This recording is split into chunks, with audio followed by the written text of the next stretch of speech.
ዛሬ ደግሞ በፈረንጆቹ በ1998 ዓመተ ምህረት ለእይታ የበቃውንና በሁላችንም ልብ ውስጥ ተወዳጅ ሆኖ የቀረውን ሻህሩክ ካን፣ ራኒ ሙከርጂና ቃጅል በድንቅ ሁኔታ የተወኑበትን ኩች ኩች ሆታዬ የተሰኘውን ፊልም ይዤላችሁ ቀርቤያለሁ። ፊልሙንም እስከ ፍጻሜው ድረስ እንድትመለከቱት እየጋበዝኩ ወደ ፊልሙ አለፉ። ፊልሙ ሲጀምር ራውል ካና የተባለ አንድ ሰው በሆነ ባህር ዳርቻ ላይ ብቻውን ሆኖ በህንዶች የቀብር አፈጻጸም ስነ ስርዓት መሰረት የአንድ ሰውን አስክሬን ሲያቃጥል እያሳየን ነው። ራውል እዛው በቆመበትም በአዘን ተክዞ የሚስቱን ድምጽ በአይነ ህሊናው እያዳመጠ በትዝታ ወደ ኋላ ይመለስና ከሚስቱ ጋር የተጋቡበትን ቀን፣ ሌሎች በፍቅር ያሳለፏቸውን ጊዜያት እንዲሁም ሚስቱ እርጉዝ የነበረችበትን ጊዜ እያስታወሰ ያሳየናል። ፊልሙም በራውል ትዝታ ውስጥ ሆኖ የራውል ሚስት ወልዳ ልጁን በቅፉ ይዞ እናያለን። ሚስቱም ልጇን በቅፉ አድርጋ ልጅ አባቷን ትመስላለች እያለች ስትደሰት እናያለን። በመቀጠልም ራውል በሐኪም ቤት ውስጥ ዶክተሯ ሚስቱ በወሊድ ወቅት ባለባት ህመም ልትሞት እንደምትችል እያወቀች ለራሷ ህይወት ሳትጨነቅ ልጇን አስቀድማ ራውል ለልጁ ያለውን ፍቅር አስበልጣ በምጥ ለመውለድ እንደወሰነችና ብዙ ደም በውስጧ እንደፈሰሳት ስትነግረው ይታያል። በቀጣይ ትዕይንትም በህይወት እንደማትተርፍ ያወቀችው የራውል ሚስት ልጇን በቅፏ እንደያዘች ለራውል እናት አንድ አደራ ስትሰጣት እናያለን። አደራውም ልጇ ስታድግ ስለሷ እንድታውቅ የምትፈልጋቸውን ነገሮች በደብዳቤዎች ላይ ጽፋ አዘጋጅታ ነፍስ ካወቀች ጀምሮ ለልደቷ አንዳንድ ደብዳቤ እንዲሰጣት ነበር። ሚስቱ በራሷ ህይወት ላይ መወሰኗን የሰማው ራውልም ወደ ውስጥ ይገባና ሚስቱን ራስ ወዳድ ነሽ እያለ መውቀስ ይጀምራል። እሷም እጁን ይዛ ሊያለቅስ የነበረው ባሏን ድጋሜ በሷ ምክንያት እንዳያለቅስ ቃል ታስገባዋለች። በተጨማሪም በሞት አፋፍ ላይ የነበረችው ሚስቱ ራውልን ልጃቸውን አንጀሊ ብሎ እንዲጠራት እያለቀሰች ቃል ታስገባዋለች። ከዛም ሁለቱ ተቃቅፈው እያለቀሱ እያሳየንም ፊልሙ ወደ ትክክለኛው ጊዜ ተመልሶ ራውል በቀብር ላይ ሆኖ ያሳየናል። በመቀጠልም ፊልሙ ሁሉም ነገር ከተፈጠረ ከ8 ዓመታት በኋላ በሙምባይ ከተማ ውስጥ ከአያቷና ከአባቷ ጋር የምትኖረው ተወዳጇና ቆንጅየዋን አንጀሊ አድጋ ያሳየናል። አንጀሊም በጣም ፈጣንና ከእድሜዋ በላይ ብልህ ልጅ ስትሆን ከአባቷና ከአያቷ ጋር ደስ የሚል ፍቅር አላት። የራውል እናትም ሚስቱ በሰጠቻት አደራ መሰረት እስከዛሬ ደብዳቤዎቹን ለአንጀሊ በልደቷ ቀን እየሰጠቻት ነበር። አንጀሊም ልደቷ ስለደረሰ አያቷን ቀጣዩን ደብዳቤ እንድትሰጣት ስትለምናት እናያለን። አያቷም ልደቷ ነገ ስለሆነ እስከ ነገ እንድትጠብቅ ስትነግራት አንጀሊ ጓጉታ ስለነበር ቅር ብሏት ትሄዳለች። በሌላ ትዕይንትም ራውል ከእናቱ ጋር እያወራ እናቱ ብዙ ሰዎች እሷን ራውልን ከልጃቸው ጋር ለማጋባት እየጠየቋት እንደሆነ ተነግረዋለች።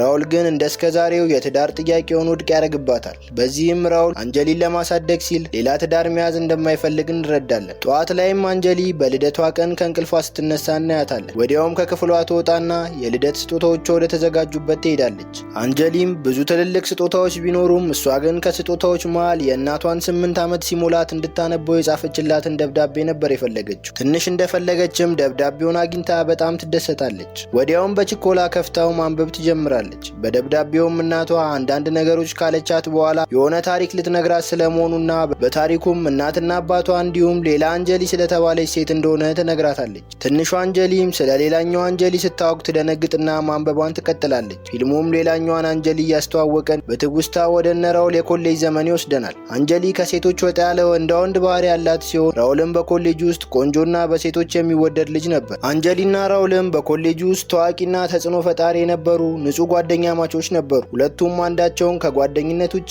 በፍቅር አይን ተያይተው አያውቁም ነበር። ከዕለታት በአንድ ቀንም በእነ አንጀሊ መኖሪያ ዶርም ውስጥ ተቆጣጣሪ የሆነችው ወይዘሮ ሪፋት መታ የሴቶቹን ዶርም መዝረክረክ እየተናገረች ነበር። ወይዘሮ ሪፋትም በተማሪዎች የምትወደድ ሴት ስለነበረች ከነሱ ጋር ብዙ ጊዜ ትቃለዳለች።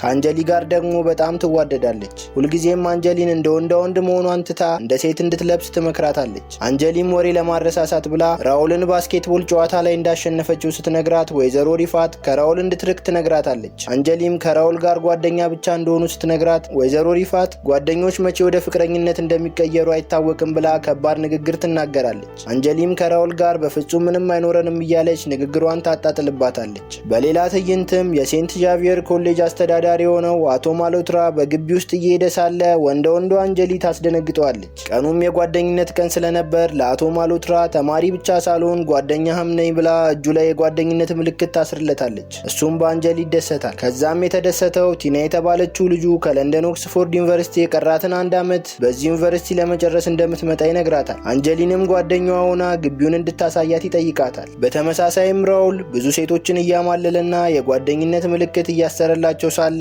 አንጀሊ ትመጣና እያታለላቸው እንደሆነ ታጋልጧለች። ከዛም ለምን ብዙ ሴት ከምታሯሩጥ አንድ ሴት ጋር አትረጋም እያለች እንደ ጓደኛ ስትመክረው እናያታለን። እሱም ልቡ የሚደነግጥላት ሴት እስካሁን ስላላገኘ ሌሎቹን እንደ ጊዜ ማሳለፍ ማለፊያ እንደሚያይ የነገራት ከአንጀሊ ጋር እያወሩ ሳለ ከአቶ ማሉትራ ልጅ ቲና ጋር ይጋጫል። ደንግጦም መቀበጣጠር ሲጀምር ቲና ጥላው ትሄዳለች። የአባቷ አደራ ያለባት አንጀሊም ቲናን ጠርታ ታስቆማታለች። ራውልም ተከትሏቸው ቲናን መተዋወቅ ይጀምራል። አንጀሊም ከየት እንደመጣች እየተናገረችና ስለ አቶ ማሉትራ ልጅነቷ ልትናገር ስትል ቲና የሱ ልጅ እንደሆነች ያላወቀው ራውል አቶ ማሉትራ ላይ ያላግጥበት ጀመር። አንጀሊ ልታስቆመው ብትሞክርም እሱ ግን አላስወራ ብሏት ሰውየው ላይ መቀለዱን ይቀጥላል። ቲናም ምንም ሳትል የሚለውን እየሰማች ነበር። እያወሩ እያለም አቶ ማሉትራ በድንገት ይመጣና ቲናን በኮሌጅ ውስጥ አጭር ቀሚስ መልበስ እንደሌለባት እየወቀሳት እያለ ራውል እንድትወደው በማሰብ አቶ ማሉትራን ገና ከለንደን መምጣቷ ነው፣ የመጀመሪያ ቀኗ ነው፣ ከልጅነት ጀምሮ አውቃታለሁ ምናምን እያለ ሲቀበጣጥር አቶ ማሉትራ ግራ እየተጋባ ሳለ ቲና አባዬ ብላ ስትጣራ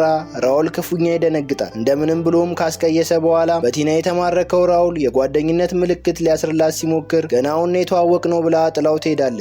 ሁኔታውን ያየችው አንጀሊም ታሾፍበታለች። በቀጣይ ቀንም አንጀሊ ለቲና ግቢውን እያሳየቻት ነበር። ሁሉም ተማሪዎች ቲናን ለየት ባለ አለባበሷ ተገርመው እያፈጠጡባት ስለነበር በጣም ተጨናንቃለች። አንጀሊም ምንም ማለት አይደለም ብላ ልታረጋጋት ትሞክራለች። እያወሩ እያለም አንጀሊ ራውልና እሷ ምርጥ ጓደኛ ማቾች ብቻ እንደሆኑ ትነግራታለች። በተመሳሳይ ጊዜም በአካባቢው የነበረው ራውል ለግቢው አዲስ ተማሪ ስለሆንሽ መስፈን አለብሽ ብሎ ቲናን ያስጨንቃታል። ምርጫ ያጣችው ቲናም ማንም ያልጠበቀውን የቆየ ዘፈን በተስረቅራቂ ድምጿ ስታዜም ሁሉም ይደነግጣሉ። እንደጨረሰችም ወደ ራውል ጠጋ ብላ ለንደን ብታድግም የአገሯን ባህል እንዳረሳች ትነግረዋለች። ራውልም በቲና መማረክ ይጀምራል። ክፍል ውስጥም ለቲና ከጀርባው እንድትቀመጥ ሲያመቻችላት እናየዋለን። በቲናና በራውል መሃልም አንዳች አይነት መፈላለግ እንዳለ በግልጽ ይታይ ነበር። ራውል ለቲና የያዘውም የአንጀሊ የሁል ጊዜ ቦታ ነበር። አንጀሊም በቦታዋ መያዝ ምንም አልመሰላትም ነበር። ክፍል ውስጥም አስተማሪያቸው ወይዘሮ ብሪጌንዛ ትመጣና ስለ ሮሚዮና ጁሌት መጽሐፍ እንደሚማሩ ተናግራ ፍቅር ለነሱ ምን ማለት እንደሆነ ትጠይቃለች። ቲናና አንጀሊንም ስትጠይቃቸው ምላሽ ሳይሰጧት ይቀራሉ። ራውልን ስትጠይቀው ግን ራውል ለሱ ፍቅር ማለት ጓደኝነት ነው፣ መጀመሪያ ጓደኛዬ ካልሆነች ፍቅረኛዬ ልትሆን አትችልም ሲል ይመልሳል። ራውል በዚህ መልሱ ቲናን ለማማለል እየሞከረ ቢሆንም እስከዛሬ በንጹህ ጓደኝነት በነበራቸው በአንጀሊ ልብ ውስጥ ግን መልሱ ሌላ ያልተለመደ አዲስ ስሜት እየፈጠረ ነበር። ይህ ነገር ከተፈጠረ ከጊዜዎች በኋላ ቲናና ራውል መሃል ነገሮች ጥሩ እየሆኑ ጓደኝነታቸውም እየጠነከረ ቀስ በቀስም ወደ ፍቅር እየተቀየረ ነበር። ምስኪኗ አንጀሊ ግን በተቃራኒው እስከዛን ቀን ድረስ በፍቅር አይን አይተው የማታውቀው ራውል ስለ ፍቅር በሰጠው መልስ የተነሳ አዲስ ስሜት እየተሰማት እሱን በፍቅር አይን ማየት ጀምራ ግራ እየተጋባች ነው። ሁሉም ነገር አዲስ ስለሆነባትም ብቸኝነት እንደተሰማትና ቤተሰቦቿ እንደናፈቋት ለወይዘሮ ሪፋት ስትነግራት እሷም አቅፋ ስታረጋጋት እናያለን። በሌላ ትዕይንትም አንጀሊ ራውል ቲናና እሷ በጋራ በሚገኙበት ቦታ ምቾት እየሰጣት እንዳልሆነ እናያለን። ቲናም ለራውል ያላት ፍቅር እየጨመረ እንደሆነ ይታያል። በዚህም የተነሳ የራውልና አንጀሊ ቅርበት እንዲሁም አንጀሊ ያመጣቸው አዲስ ጸባይና ድርጊቶቿ ያሳስባት ከጀመረ ዋላ ደር ብሏል። አንድ ቀንም